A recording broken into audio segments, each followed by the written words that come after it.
तो चलिए dear students, शुरुआत करते हैं। अपनी इंडियन पॉलिटी की क्लास है और क्लास संख्या अपने पास क्या है? 6। 6 नंबर की क्लास की बात करते हैं, जिसमें हम पढ़ेंगे संविधान सभा में वाचन और एक अपने पास प्रारूप समिति का विस्तार पूर्वक अध्ययन करेंगे। इससे पहले आपसे कल वाली क्लास से कुछ क्वेश्चंस पूछ लिए जाएं। पहला प्रश्न आपके पास है कि भारतीय संविधान सभा ने राष्ट्रीय ध्वज को कब अपनाया? अर्थात भारतीय राष्ट्रीय ध्वज को कब अपनाया गया? राष्ट्रगान को कब अपनाया गया? राष्ट्रगान। नेक्स्ट अपने पास है राष्ट्रीय गीत को कब अपनाया गया? राष्ट्रीय गीत को कब अपनाया गया? देखिए, सबसे इजी क्वेश्चन है और सबसे इजी क्वेश्चन आपके साथ इसीलिए साझा किए गए हैं कि आप इनके आंसर सही जवाब दो। पहले का राष्ट्रीय ध्वज हमने अपनाया 22 जुलाई 1947। कब? 22 जुलाई 1947 को हमने क्या अपनाया? हमने अपनाया राष्ट्रीय ध्वज। इसके बाद में अगर बात की जाए 24 जनवरी 1950, 24 जनवरी 1950 को हमने क्या अपनाया? राष्ट्रीय गान। और 24 जनवरी 1950 को हमने क्या अपनाया? राष्ट्रीय गीत। इससे पहले वाली क्लास में हमने पढ़ा था, जो अपने पास नंबर ऑफ 5 क्लास थे, उसमें पढ़ी थी हमने समितियां, उप समितियां, लघु समितियां। इनके बारे में विस्तार पूर्वक अध्ययन किया था। और इससे पहले वाले क्लास में हमने पढ़ा था अंतरिम सरकार के बाद में क्या होता है? भारत में स्वतंत्र मंत्रिमंडल का गठन होता है, भारत पाकिस्तान का विभाजन होता है। भारत पाकिस्तान के विभाजन 15 अगस्त 1947 को भारत आज़ाद होता है और 14 अगस्त 1947 को क्या होता है? 14 अगस्त 1947 को पाकिस्तान भारत से अलग होता है। इसके बाद में क्या होता है? स्वतंत्र मंत्रिमंडल का दोबारा गठन होता है। पीएम पद के लिए शपथ लेते हैं पंडित जवाहरलाल नेहरू और इन्हें शपथ दिलाते हैं जो भारत के गवर्नर जनरल थे। कौन? गवर्नर जनरल, जिनका नाम क्या था? ये आपको कमेंट करना है। कमेंट नहीं कर सकते तो आपको थोड़ी देर में साझा करवा देंगे। इनका नाम था अपने पास माउंट बेटन। Mountbatten. ये क्या दिलाते हैं? पीएम पद के लिए पंडित नेहरू को शपथ दिलाते हैं। अब 14 अगस्त 1947 तक 15 अगस्त 1947 आता है। उसके बाद में क्या होता है? संविधान सभा का कार्य तो चल ही रहा था जब 1946 में कैबिनेट मिशन आया। उसके बाद से संविधान निर्माण तो चल ही रहा था और इसके बाद में समय बीतता है। 15 अगस्त 1947 को भारत पाकिस्तान का विभाजन होता है। उसके बाद में 31 दिसंबर 1947 को क्या होता है? फिर से संविधान सभा में सदस्यों की कमी आती है, क्योंकि संविधान सभा का पुनर्गठन किया जाता है और सदस्यों की संख्या अपने पास बचती है 299, जबकि पहले अपने पास थी 389। ये सभी बातें हमने कर ली थी। जब भारत पाकिस्तान का विभाजन होता है तो उसके बाद में क्या होता है? हमने जो संविधान बनाया, इस संविधान को रखें या फिर नहीं रखें। क्या है कि जो भारतीय संविधान सभा के मेंबर थे, उन्होंने कहा कि हम इस संविधान को बनाए, इसको रखें, इसके प्रारूप को या फिर नहीं रखें। इसको लेकर क्या किया गया? एक समिति बनाई गई और समिति का नाम क्या था? प्रारूप समिति। प्रारूप समिति। और प्रारूप समिति को अपनी रिपोर्ट पेश करनी थी संविधान सभा में। इसका गठन किया गया था 29 अगस्त 1947। 29 अगस्त 1947 को प्रारूप समिति का गठन किया गया। अध्यक्ष के रूप में चुना गया डॉक्टर B.R. अम्बेडकर जी को। Doctor B.R. भीमराव अम्बेडकर जी को क्या चुना गया? अध्यक्ष पद के लिए चुना गया। और इस समिति थी, इसमें 1+6 की व्यवस्था थी, अर्थात इसमें टोटल 7 सदस्य थे, जिनमें से एक अध्यक्ष जो डॉक्टर B.R. अम्बेडकर, उसके अलावा 6 सदस्य। देखिए 1 की तो हमने बात कर ली, प्लस में जो अपने पास अब बात कर लेते हैं ये अलग हो गया अध्यक्ष पद। अब 1 नंबर की बात करें तो उनका नाम था एन गोपाल स्वामी अय्यर, एन गोपाल स्वामी अयंगर। तो यहाँ पर आपको क्या करना है, एन गोपाल स्वामी अयंगर प्रारूप समिति के सदस्य थे। इसके बाद में अपने पास है अल्लादी कृष्ण स्वामी, अल्लादी कृष्ण स्वामी अय्यर, कृष्ण स्वामी अय्यर। ये व्यक्ति भी अपने पास क्या थे, ये व्यक्ति भी अपने पास प्रारूप समिति के अध्यक्ष थे। इसमें आपसे एक सवाल छोटा सा पूछा जाए कि अल्लादी कृष्ण स्वामी अय्यर किस समिति के और अध्यक्ष थे, किस समिति के। देखिए आपके लिए छोटा सा हिंट तो मैं छोड़ देता हूं कि अपने पास छोटी समिति के अध्यक्ष थे, छोटी समिति के।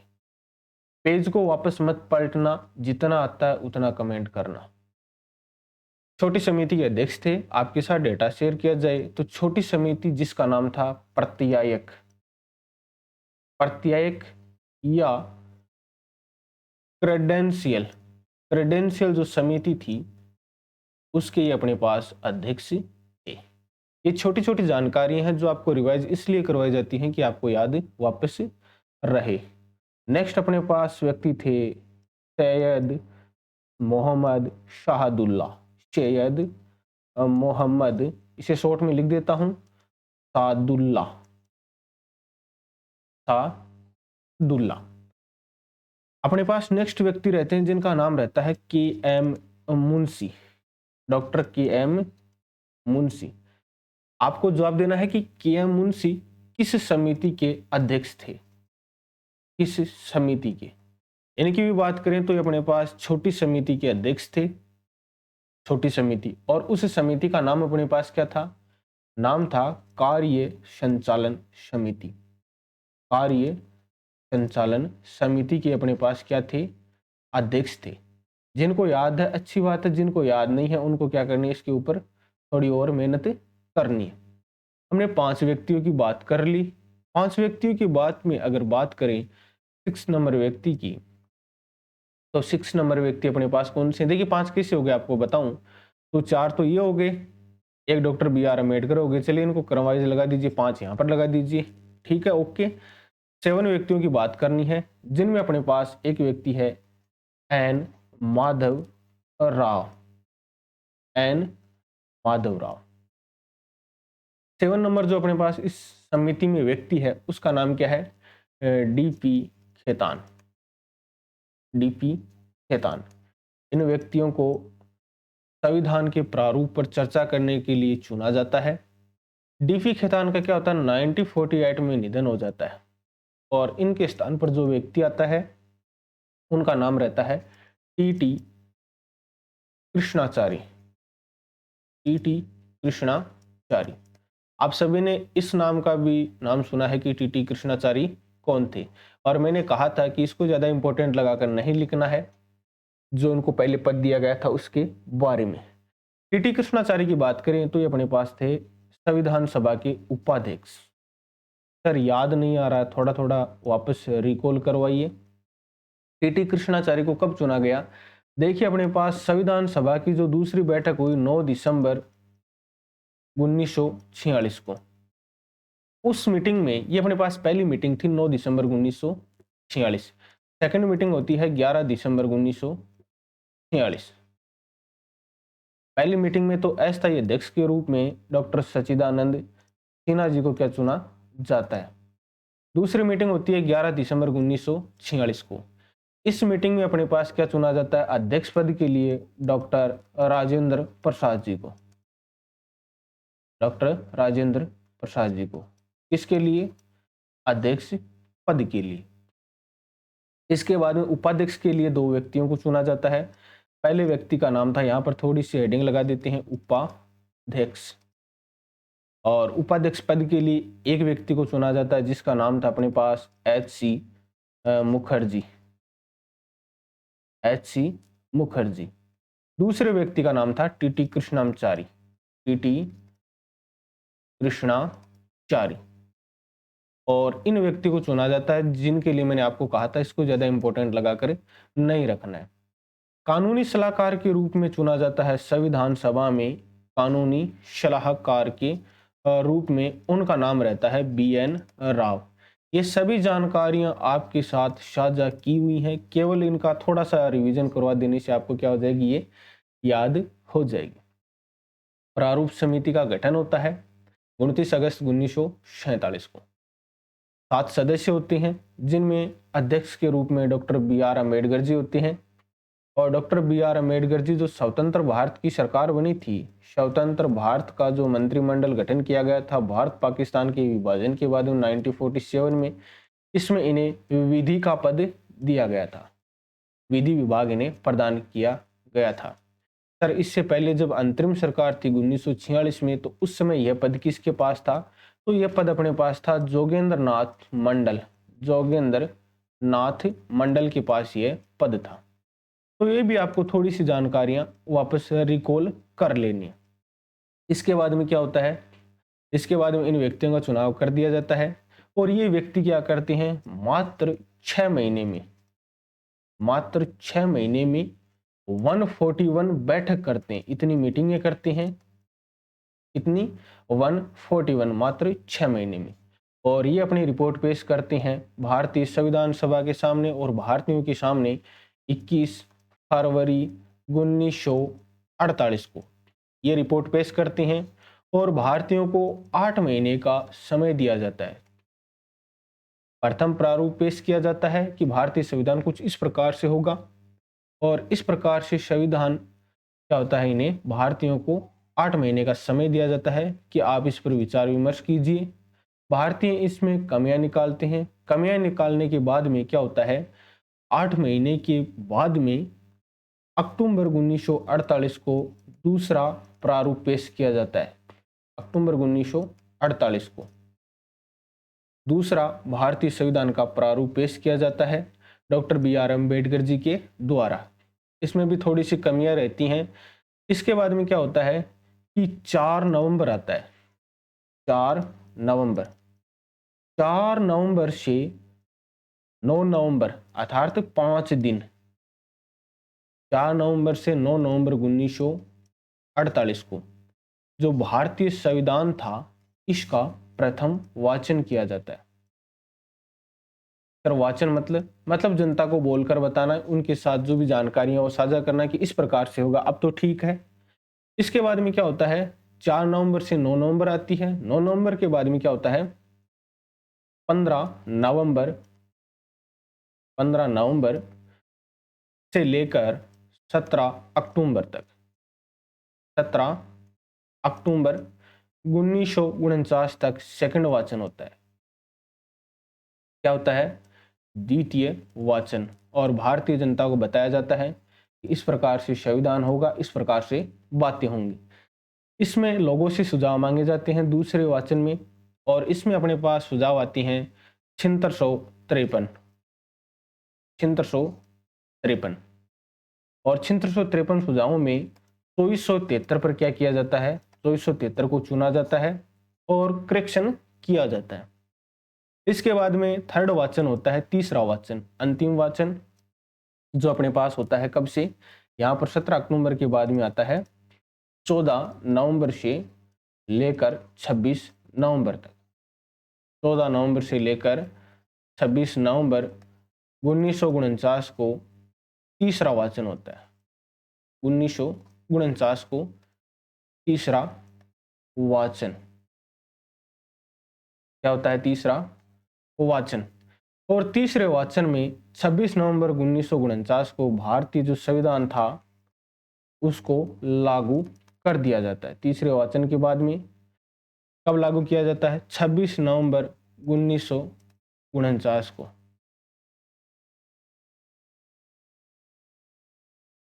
लागू नहीं किया जाता है, इसके ऊपर जो कंप्लीट था उसके हस्ताक्षर किए जाते हैं कि हमने कंप्लीट कर दिया। कब, 26 नवंबर 1949 को। और इसके उपलक्ष्य में हम क्या मनाते हैं, संविधान दिवस। संविधान दिवस किसके उपलक्ष्य में, इसके उपलक्ष्य में 26 नवंबर 1949 को जो अपने पास था, इस समय जब भारत का संविधान है वो बनकर तैयार हुआ, इस दिन को हम संविधान दिवस के रूप में मनाते हैं। 26 नवंबर 1949 के बाद में क्या होता है, थोड़े दिन चलते हैं और अपने पास आता है 24 जनवरी 1950। 24 जनवरी 1950, इस समय संविधान सभा की अंतिम बैठक होती है। अंतिम बैठक होती है और अंतिम बैठक में सबसे पहले चुना जाता है राष्ट्रपति।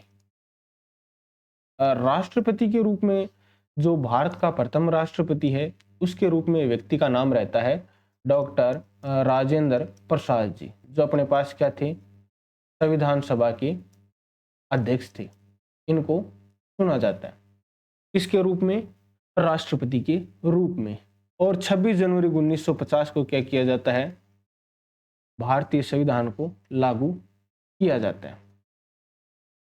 ये सभी बातें आपके साथ क्लियर हो गई कि भारतीय संविधान को 26 जनवरी 1950 को लागू किया जाता है। लेकिन आपके पास एक क्वेश्चन होगा कि सर 26 जनवरी 1950 को क्यों किया, 26 नवंबर 1949 को हमारा संविधान तैयार हो चुका था। देखिए, आप सभी को पता है कि पंडित मोतीलाल नेहरू, जवाहरलाल नेहरू जी के द्वारा मिलकर क्या किया गया था, आईएनसी के द्वारा 1929 में स्वराज की मांग पेश की गई थी लाहौर अधिवेशन में। लाहौर अधिवेशन में 1929 के तहत उनके द्वारा क्या किया जाता है, 1930 में जो महीने का आखिरी रविवार रहता है वो पड़ता है 26 जनवरी को। पहले इनकी प्लानिंग थी कि 1929 में हम क्या करें, स्वराज शब्द के लिए लाहौर में अधिवेशन किया, इस प्रकार की बातें करें। उसके बाद में गांधी जी के द्वारा इन्हें समझाया गया और ये क्या करते हैं कि जनवरी महीना था, 1929 अपने पास वर्ष था और इसमें जो अंतिम रविवार था, अंतिम रविवार को लाहौर अधिवेशन में क्या करते हैं, स्वराज की मांग पेश करते हैं। ये थोड़ा सा हिस्ट्री का पार्ट है, जैसे आप डिटेल में पढ़ेंगे तो आपको समझ में आ जाएगा कि किस कारण से क्या हुआ था। इस दिन को चिन्हित करने के लिए हमने क्या किया, भारतीय संविधान को 26 जनवरी 1950 को ही लागू किया। इस प्रकार की बातें हुई। इसके अलावा अगर बात करें तो अपने पास थे एल.एन. मुखर्जी। एल.एन. मुखर्जी जो अपने पास क्या थे, संविधान सभा के चीफ ड्राफ्टमैन थे। संविधान सभा के क्या थे, चीफ ड्राफ्टमैन। चीफ ड्राफ्टमैन अर्थात संविधान सभा का जो प्रारूप था वो तैयार किया था किसके द्वारा, एल.एन. मुखर्जी के द्वारा। इसके अलावा अगर बात करें तो भारतीय संविधान को बनाने में लगभग 64 लाख रुपए का खर्चा आया। 64 लाख रुपए, या अगर दूसरे शब्दों में बात करें तो अपने पास 63,96,000 रुपए और उसके साथ क्या थे 729 रुपए, इतना खर्चा आया। जब भारतीय संविधान 26 जनवरी 1950 को बनकर तैयार हुआ, 26 जनवरी 1950 को लागू किया गया, बनकर तो 26 नवंबर 1949 को ही हो गया था। उस समय आर्टिकल अनुच्छेद अपने पास थे भारतीय संविधान में 395। अनुसूची अपने पास थी, अनुसूची की संख्या थी 8। अनुसूची के बाद में अगर भाग की संख्या की बात करें तो अपने पास थे 22। इस प्रकार से क्या हुआ, भारतीय संविधान का निर्माण हुआ। भारतीय संविधान को अगर सुलेखन की बात करें, इसे लिखा किसके द्वारा गया, सुलेखक, तो ये अपने पास लिखा गया प्रेम बिहारी नारायण रायजादा। प्रेम बिहारी नारायण रायजादा ने क्या किया, भारतीय संविधान को लिखा, इसका सुलेखन किया इटैलिक में। हिंदी संस्करण की बात करें तो उसका नाम अपने पास क्या है, भारतीय संविधान का जो हिंदी संस्करण था उसे लिखा गया बसंत कृष्ण ओवेद। इनके द्वारा भारतीय संविधान का हिंदी संस्करण लिखा गया और हिंदी संस्करण के ऊपर आर्किटेक्चरी मतलब इसके ऊपर डिजाइन वगैरह तैयार की थी नंदलाल बोस ने।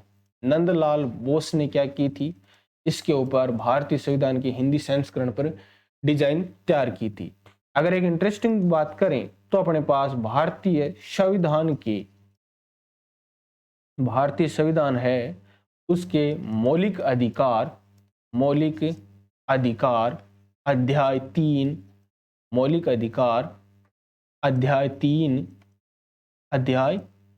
3 में क्या है, श्री राम का स्केच है, मर्यादा पुरुषोत्तम जो राम है उनका स्केच है, और उस स्केच को बनाया था अपने पास नंदलाल बोस ने। इनके द्वारा क्या किया गया, इस स्केच का निर्माण किया गया। तो ये छोटी मोटी बातें हैं जो आपको याद रखनी है। अब आपका सवाल होगा कि सर 26 जनवरी 1950 को भारतीय संविधान लागू हो गया, लागू हो जाने के बाद में संविधान सभा का क्या हुआ? क्या संविधान सभा डिसमिस हो गई? नहीं, बिल्कुल नहीं। संविधान सभा ने क्या किया, अंतरिम संसद के रूप में कार्य किया। अंतरिम संसद के रूप में 1952 तक कार्य किया, जब तक भारत में, आप सभी को पता है कि 1951 से लेकर 1952 तक भारत में चुनाव होते हैं, और चुनाव तक क्या किया संविधान सभा ने, जो आप सभी को पता है संसद में मंत्री बैठते हैं, मंत्री तो कहां से बैठाते, तब तक संविधान सभा के सदस्य बैठे संसद के रूप में, और क्या किया, कार्य किया देश हित में। उसके बाद में संविधान सभा क्या हो जाती है, डिसमिस हो जाती है, जब 1952 में सरकार बनकर आती है। जो इस प्रकार की छोटी छोटी बातें हैं वो आपके साथ साझा कर दी गई है। इसके अलावा हमने आपको बताया था कि हम पढ़ेंगे राष्ट्रीय ध्वज समिति के बारे में भी, राष्ट्रीय ध्वज समिति के बारे में। इसके अध्यक्ष के बारे में तो आप सभी को पता होगा, हमने आपको पहले समझाया था राष्ट्रीय ध्वज समिति के बारे में। राष्ट्रीय ध्वज समिति अपने पास थी क्या, राष्ट्रीय ध्वज समिति जिसने, जो अपने पास भारत का झंडा है इसका निर्माण किया, डॉक्टर राजेंद्र प्रसाद जी इसके अपने पास क्या थे, डॉक्टर राजेंद्र प्रसाद जी इसके अध्यक्ष थे। डॉक्टर राजेंद्र प्रसाद जी और कौन कौन सी समितियों के अध्यक्ष थे, एक तो अपने पास थे नियम समिति के, दूसरे अपने पास थे संचालन समिति के, ये दो अपने पास बड़ी समितियां हैं। इसके अलावा छोटी समितियों में अपने पास एक हो गई राष्ट्रीय ध्वज समिति, एक अपने पास हो गई वित्त एवं कर्मचारी समिति। तो इस प्रकार की जो छोटी मोटी बातें हैं वो आपको याद रखनी है। इन समिति के अपने पास क्या थे, अध्यक्ष थे। अब राष्ट्रीय ध्वज समिति है, इसकी हम बात करेंगे, एक दिन बीच में संविधान पढ़ेंगे तो उसके बीच में सेशन लेकर आएंगे, जिसका बेनिफिट क्या होगा, इसमें हम पढ़ेंगे राष्ट्रीय ध्वज के साथ राष्ट्रीय ध्वज समिति आप सभी को पता आ जाएगी। इसके अलावा हम पढ़ेंगे राष्ट्रीय गीत, राष्ट्रीय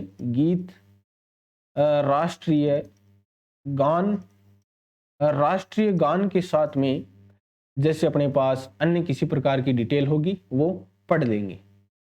इन सभी का एक सेपरेट सेशन होगा। इसके अलावा अगर बात करें तो आप सभी को पता है, संविधान सभा की बात करें, छोटी सी जानकारियां, एडिशनल फैक्ट जानकारियां आपको याद रखना है। संविधान सभा में पंडित नेहरू जी के द्वारा 13 दिसंबर जब तीसरी बैठक हुई थी, 13 दिसंबर 1946 को, उस समय इनके द्वारा उद्देश्य प्रस्ताव पेश किया गया था कि हम भारत के लोग हैं, इस प्रकार के कार्य करेंगे, भारत के हित में कार्य हो, सभी के साथ न्यायिक व्यवस्था हो, और इसके अलावा क्या करेंगे, भारत की संप्रभुता, अखंडता, एकता को बनाए रखने के उद्देश्य से हम क्या करेंगे, भारत के संविधान का निर्माण करेंगे।